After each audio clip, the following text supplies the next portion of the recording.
Histoire pour Playboy.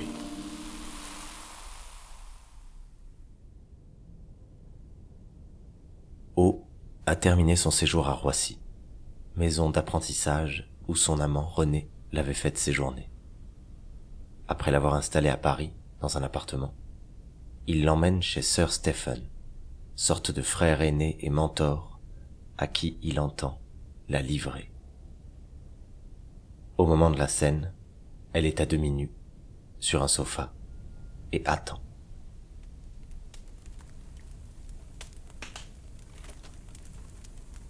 René est parti, Sir Stephen l'accompagnant jusqu'à la porte.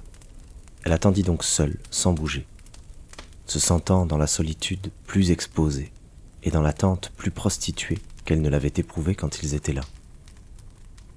La soie grise et jaune du sofa était lisse sous sa jupe. À travers le nylon de ses bas, elle sentait sous ses genoux le tapis de haute laine et, tout le long de sa cuisse gauche, la chaleur du foyer, où Sir Stephen avait ajouté 3 bûches qui flambaient à grand bruit. Un cartel ancien, au-dessus d'une commode, avait un tic-tac si léger qu'on le percevait seulement quand tout se taisait alentour.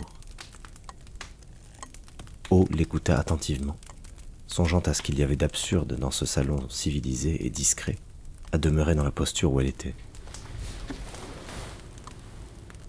À travers les persiennes fermées, on entendait le grondement ensommeillé de Paris passer minuit. Sir Stephen tardait à rentrer, et O, qui avait attendu avec un tel abandon le bon plaisir des inconnus de Roissy, avait la gorge serrée à l'idée que dans 1 minute, dans 10 minutes, il poserait de nouveau ses mains sur elle. Mais ce ne fut pas tout à fait comme elle l'avait prévu. Elle entendit qu'il rouvrait la porte.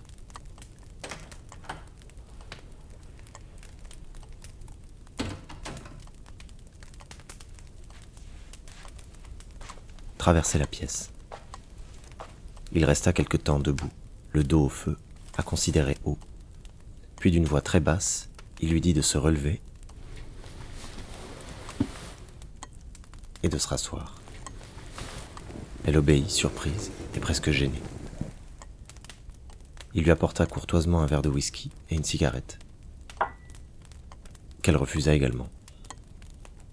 Elle vit alors qu'il était en robe de chambre, une robe très stricte en bure grise, du même gris que ses cheveux. Ses mains étaient longues et sèches, et les ongles plats, coupés courts, étaient très blancs. Il saisit le regard d'O, qui rougit. C'étaient bien ces mêmes mains, dures et insistantes, qui s'étaient emparées de son corps et que maintenant elle redoutait et espérait. Mais il n'approchait pas. « Je voudrais que vous vous mettiez nu, dit-il, mais défaites d'abord seulement votre veste, sans vous lever. » O détacha les grandes agrafes dorées et fit glisser de ses épaules le juste au corps noir qu'elle posa à l'autre bout du sofa, où était déjà sa fourrure, ses gants et son sac. « Caressez un peu la pointe de vos seins, dit alors Sir Stephen, qui ajouta « Il faudra mettre un fard plus foncé, le vôtre est trop clair. » O, stupéfaite, frôla du bout de ses doigts la pointe de ses seins, qu'elle sentit durcir et dresser, et cacha de ses paumes. « Ah non !» reprit Sir Stephen. Elle retira ses mains et se renversa sur le dossier du sofa. Ses seins étaient lourds pour son buste mince et s'écartèrent doucement vers ses aisselles. Elle avait la nuque appuyée au dossier, les mains de part et d'autre de ses hanches. Pourquoi Sir Stephen ne penchait-il pas sa bouche vers elle? N'avançait-il pas sa main vers les pointes qu'il avait voulu voir dressées, et qu'elle sentait frémir, si immobile qu'elle se tint au seul mouvement de sa respiration? Mais il s'était approché, assis de biais sur le bras du sofa, et ne la touchait pas. Il fumait. Et un mouvement de sa main, dont O ne sut jamais s'il était ou non volontaire, fit voler un peu de cendre presque chaude entre ses seins.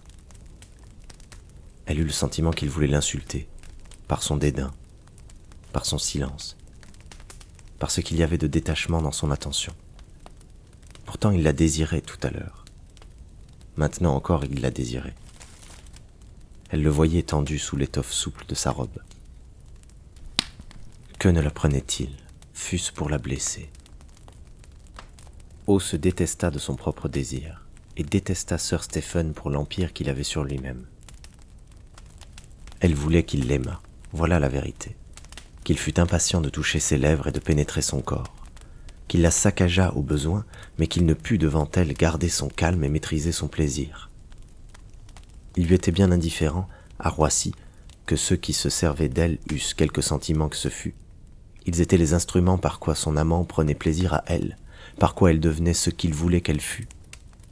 Polie et douce et lisse, comme une pierre.